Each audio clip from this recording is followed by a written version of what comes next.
هاي، ازيكم؟ يا رب تكونوا بألف خير وانتوا بتتفرجوا على الفيديو ده دلوقتي. بصوا بقى، النهاردة هنتكلم او هنعمل مقارنة بين لوشن فازلين ولوشن جلايسوليد. ناس كتير في الفترة الأخيرة كانت عايزة تعرف ايه الفرق بينهم وأنه الأفضل فيهم، فاحنا هنقارن بين الاتنين النهاردة من حيث التركيبة والمواصفات وفعالية المنتج وملمسه على البشرة والترطيب والسعر والحجم وكل حاجة. فلو حابين تعرفوا كل ده بليز كملوا الفيديو للآخر.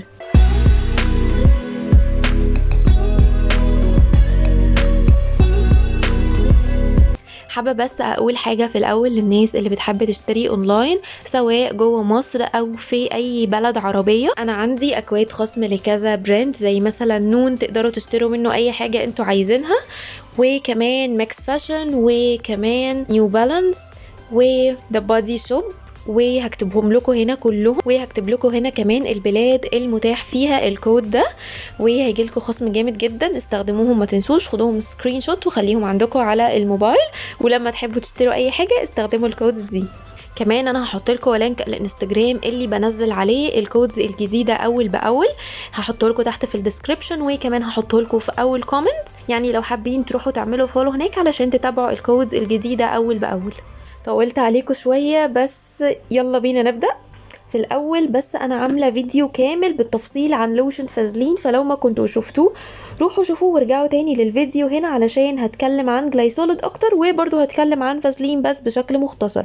الفيديو بتاع فازلين هيطلع لكم من هنا من العلامة بتاعة الآي، أول ما تدوسوا عليها هتروحوا على الفيديو على طول. في الأول برضو أنا عايزة أقول لكم إن ترطيب الجسم مهم جدا سواء في الصيف أو في الشتاء. زي ترطيب الوش والايد والرجل بالظبط، لازم نهتم بترطيب الجسم كله.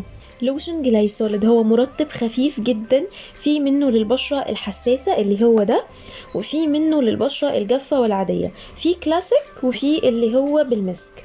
بيرطب البشرة بطريقة لطيفة، وهو غني بخلاصة الكاموميل. الكاموميل دي زهرة ليها خواص علاجية زي انها مضادة للبكتيريا ومضادة للحساسية وللفطريات ومضادة كمان للالتهابات، اذا فهي حاجة مفيدة للجسم جدا. وكمان اللوشن بيحمي البشرة من الجفاف وبيحتوي على مادة الPH، ودي بتعمل على توازن ونضارة البشرة.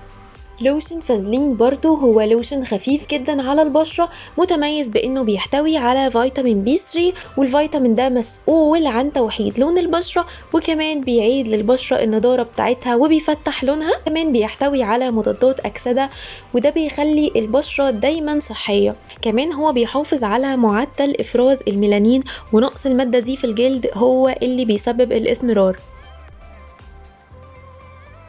فهو كمان بيحمي من البقع الداكنة ومن اسمرار لون الجلد. الحلو في لوشن فازلين انه مناسب لجميع انواع البشرة، كمان هو مناسب جدا للبشرة اللي بتعاني من اختلاف لونها، لان زي ما قلت هو بيوحد لون الجلد. افضل استخدام للوشن فازلين او لوشن جلايسوليد او اي مرطب في الدنيا هو بعد الشاور على طول، لان اولا البشرة بتكون نظيفة، ثانيا مسام الجلد بتكون مفتوحة فبتستقبل المرطب على طول والجلد هيترطب بعمق. طيب، ملمس كل كريم بقى وتأثيره على البشرة. اولا لوشن جلايسوليد اللوشن خفيف جدا، دي ميزة تمام. العيب بقى انه مش بيتوزع على منطقة كبيرة من الجسم على عكس لوشن فازلين. اللي اقصده انك لو اخدتي كمية من جلايسوليد واخدتي نفس الكمية من فازلين، فازلين هيغطي منطقة اكبر من الجسم اكتر من جلايسوليد. وصلت كده؟ فهمتوني؟ استنوا اوريكم القوام بتاع جلايسوليد عامل ازاي.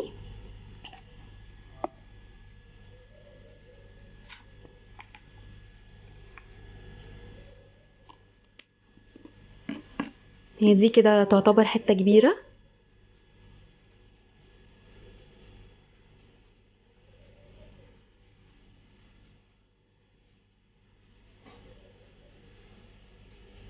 خفيف قوي.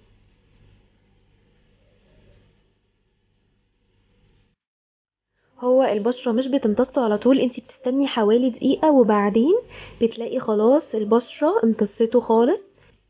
بيسيب بس احساس ان البشرة بتاعتك ناعمة ومترطبة، لكن مش بيسيب اي زيوت على الجلد ولا بتحسي باي ملمس دهني. بالنسبة بقى للملمس او للقوام بتاع لوشن فازلين، هو اصلا ده كده خلصان، بس انا قدرت اطلع لكم حتة صغيرة منه.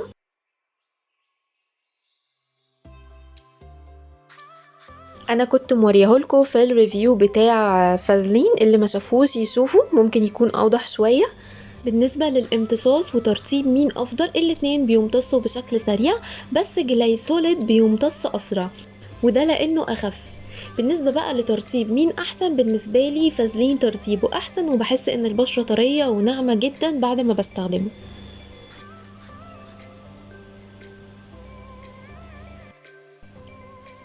في حاجة حابة اقول لكم عليها، ولوشن فازلين كان بيخلص خلاص، انا ما كنتش عارفة انزل المنتج من العلبة، يعني كنت بفتحه وبحاول انزل اللوشن، ما كانش بينزل، كان بيخلص، بس كان في بواقي في العلبة. المهم اعمل ايه، حطيت عليه شويه ميه صغيرين، وبعدين قعدت اقلب وحاولت انزله تاني، فنزل عادي بقوام لوشن برضو، بس اخف من قوامه قبل، طبعا علشان الميه خففته، ده طبيعي. اللي عايزه اقوله ايه، اني حتى لما زودت ميه عليه كان كويس وبيرطب كويس، وفضلت استخدمه لحد اخر حته فيه، ولما خلص خالص قلت اجرب جلايسوليد. الحلو فيه كمان زي ما قلت انك مش محتاجه تاخدي منه كتير علشان ترطبي جسمك كله، لانه هو بيتوزع بسهوله جدا، وحته صغيره منه بتكفي منطقه كبيره. المهم يعني من الاخر انهي احسن، من الاخر الاتنين حلوين، بس انا شايفه جلايسوليد مناسب اكتر للصيف، وفازلين مناسب اكتر في الشتاء. بالنسبه للريحه الاتنين ريحتهم حلوه جدا. بالنسبه بقى للسعر والحجم، انا عارفه يا بنات ان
باي.